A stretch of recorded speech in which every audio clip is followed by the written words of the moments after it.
প্রিয় দর্শক, আপনারা দেখছেন পাবলিক বাংলার এই মুহূর্তে গুরুত্বপূর্ণ খবর। দর্শকদের জানিয়ে রাখি, এই মুহূর্তে একেবারে ছাড়া পেলেন সেই ভাঙড়ের তৃণমূল কংগ্রেসের দাপটে নেতা আরাবুল ইসলাম। রীতিমধ্যেই অনেক তালবাহানার পরে অবশেষে জামিন মিলল সেই ভাঙড়ের তৃণমূল নেতা আরাবুল ইসলাম। আজকে হাইকোর্ট জামিন মঞ্জুর করেছে। আজকে রীতিমধ্যেই সেই আরাবুল ইসলাম ছাড়া পেলেন। তবে এখানে প্রশ্ন যে লোকসভা ভোটের আগ পর্যন্ত সেই ভাঙড়ে তৃণমূল কংগ্রেসের দাপটে নেতা আরাবুল ইসলাম তিনি জেলবন্দি ছিল এবং বিভিন্ন প্রকারে শওকত মোল্লাও আরাবুল ইসলামের নাম ধরে একেবারেই তুলোধনা করেছিলেন। সেই আরাবুল ইসলাম আজকে জামিন পেলেন। তবে এবারে ভাঙড়ের চাকা কোন দিকে ঘোরাবে সেই আরাবুল ইসলাম? আরাবুল ইসলাম কি আইএসএফে যোগ দেবে, নাকি তৃণমূল দল থেকে তিনি অবসর নেবে, নাকি তৃণমূল দল তিনি করবেন না? তার মধ্যে একটা ক্ষোভ। যেভাবে তৃণমূল কংগ্রেসের নেতারা আরাবুলকে নিয়ে বিশেষ করে ভাঙড়ের মাটি থেকে নানান কথা বলেছে, নানান কুমন্তব্য করেছেন এবং আরাবুল ইসলামের নাম ধরে টার্গেটও করেছিলেন, সেই আরাবুল ইসলাম আজকে জামিন পেল। ভাঙড়বাসীরা কতটা খুশি? তাহলে এবারে চাকা ঘোরাবে আরাবুল ইসলাম কোন দিকে? সামনেই 2026-এ বিধানসভা নির্বাচন। এই বিধানসভা নির্বাচনে কি আইএসএফের হয়ে খেলবে আরাবুল ইসলাম, নাকি তিনি রাজনৈতিক দলটাই করবেন? এই প্রশ্নটা রয়ে গেল। রীতিমধ্যেই আজকে একেবারেই আপনাদেরকে জানিয়ে রাখি দর্শক, কলকাতা হাইকোর্টে জামিন মঞ্জুর করেছে এবং আরাবুল ইসলাম রীতিমধ্যেই তিনি ছাড়া পেয়েছেন। আর কিছুক্ষণের মধ্যে হয়তো ঢুকবেন সেই তৃণমূল কংগ্রেসের দাপটে নেতা আরাবুল ইসলাম। আজ তাকিয়ে রয়েছে, আজ গোটা বাংলার মানুষ এবং বিশেষ করে ভাঙড়ের মানুষ তাকিয়ে রয়েছেন আজ আরাবুলের দিকে, যে আরাবুলের তাহলে এবার কি আইএসএফের উপর মহলে আরাবুলকে নিয়ে চর্চা হবে? আরাবুলকে দলে নেবে? আরাবুল ইসলাম কি আইএসএফে যোগদান করবে? আজ এই দিনটার এই সময়টার দিকে তাকিয়ে আছে আজ ভাঙড় বিধানসভার মানুষ।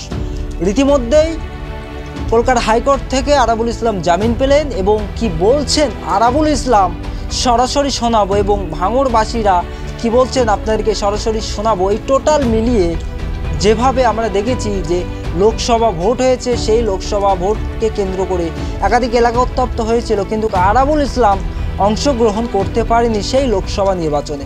এবারে আরাবুল ইসলামের ছেলে হাকিমুল ইসলাম, যারা কয়েকদিন আগেই ভাঙড় বিধানসভায় একটা সভা হয়েছিল, সেই সভা থেকে একেবারেই ক্যানিং পূর্বের বিধায়ক শওকত মোল্লা তিনি আরাবুল ইসলামকে নাম ধরে কটাক্ষ করেছিলেন এবং যারা আরাবুলের সঙ্গপঙ্গ রয়েছে তাদেরকে দল থেকে বাদ দেওয়া হয়েছিল। তাহলে এই টোটাল টিমটা কি এবার আইএসএফে যোগদান করবে? এর দিকে তাকিয়ে আছে ভাঙড়ের মানুষ।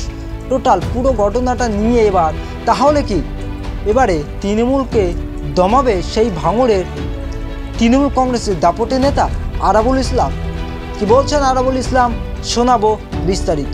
গতকাল ভাঙড় বিধানসভা বিজয়গঞ্জ মেলার মাঠে তৃণমূল কংগ্রেসের ডাকে একটা সভা হয়েছিল। সেই সভা থেকে আইএসএফের লড়াক্কু নেত্রী আসমা খাতুন তিনিও তৃণমূল কংগ্রেসে যোগদান করলেন। শুধু এখানেই থেমে যায়নি, একাধিক এলাকায় আইএসএফ ছেড়ে তৃণমূল কংগ্রেসে যোগ দিচ্ছে। এদিকে আজ আরাবুল ইসলাম জামিন পেলেন। তাহলে কি এবার ভাঙড়ে কোন খেলা শুরু হবে? কোন খেলা হতে চলেছে সেই ভাঙড় বিধানসভার মাটিতে? যেভাবে একাধিক এলাকা উত্তপ্ত হওয়ার পরে অভিযোগটা ছিল সেই আরাবুল ইসলামের দিকে, সেই অভিযোগের কারণে কিন্তু আরাবুল ইসলামকে গ্রেফতার করা হয়েছিল। সেই আরাবুল ইসলাম আজকে জামিন পেলেন। এবারে কি ভাঙড়বাসীদের মনে হাসি ফেটাবে সেই ভাঙড়ের দাপটে নেতা আরাবুল ইসলাম? ভাঙড়ে কি এবার শান্তি ফিরবে?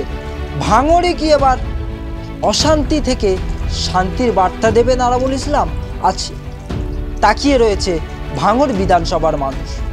ভাঙড়ে কি এবার তৃণমূল কংগ্রেসকে দমিয়ে রাখবে সেই আরাবুল ইসলাম, এবং যিনি তৃণমূল কংগ্রেসটা তৈরি করেছিলেন ভাঙড়ের মাটিতে, সেই আরাবুল ইসলামকে নিয়ে যেভাবে খেলা হয়েছিল, সেই আরাবুল ইসলামকে নিয়ে যেভাবে কুমন্তব্য করা হয়েছিল, সেই আরাবুল ইসলাম আজকে জামিন পেলেন। এবং এই টোটাল আপডেট আমরা তুলে ধরবে এই পাবলিক বাংলায়। আজ থেকে ভাঙড়ের মাটিতে কি হতে চলেছে এবং কি হবে আরাবুল ইসলামের মুহূর্তের আপডেট আমরা তুলে ধরবো পাবলিক বাংলায়। ভিডিওটি বেশি বেশি শেয়ার করুন আর মানুষের কণ্ঠস্বর পাবলিক বাংলা চ্যানেলটি সাবস্ক্রাইব করে সাথে থাকুন।